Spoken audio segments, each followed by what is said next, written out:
Assalamualaikum, hari ini bikin cemilan lagi. Bikin lenggang panggang. Nih adonan lenggangnya ya.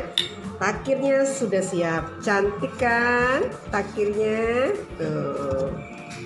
Adonan pempek lenggangnya tinggal kita isikan di dalam takir ya.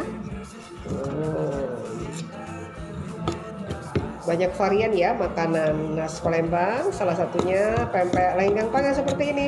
Nih, adonan pempek ya, kita kasih telur lalu kita panggang nih pakai takir daun. Rasanya nanti luar biasa lemak nih, harum daunnya ya. Tuh, bikin pempeknya makin enak. Nanti kita santap dengan cuko, pastinya cuko yang asam manis pedas kental. Kita taburi dengan ebi dan cincangan timun. Pempek lenggang siap disantap. Sekarang kita bikin lenggang panggangnya dulu ya. Nih, kita masukkan ke dalam takir ya, seperti ini. Siap kita panggang. Lenggang panggang ala dapur Ita Yudis.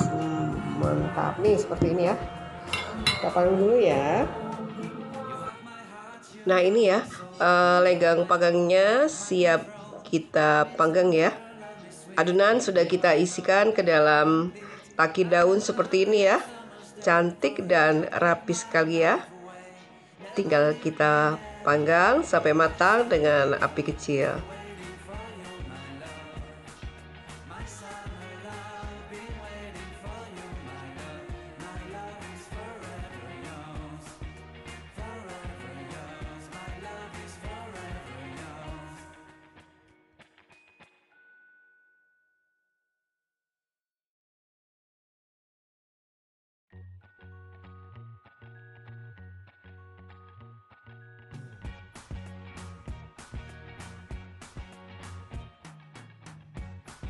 Ini proses pemanggangan pempek lenggang ya, seperti ini.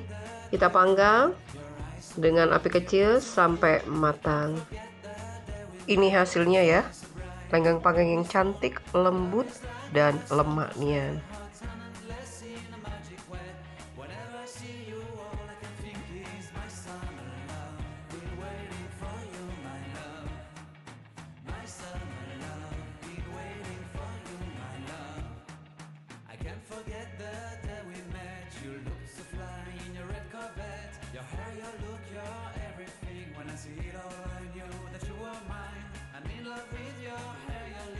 Your silhouette in the moonlight shine. Will my love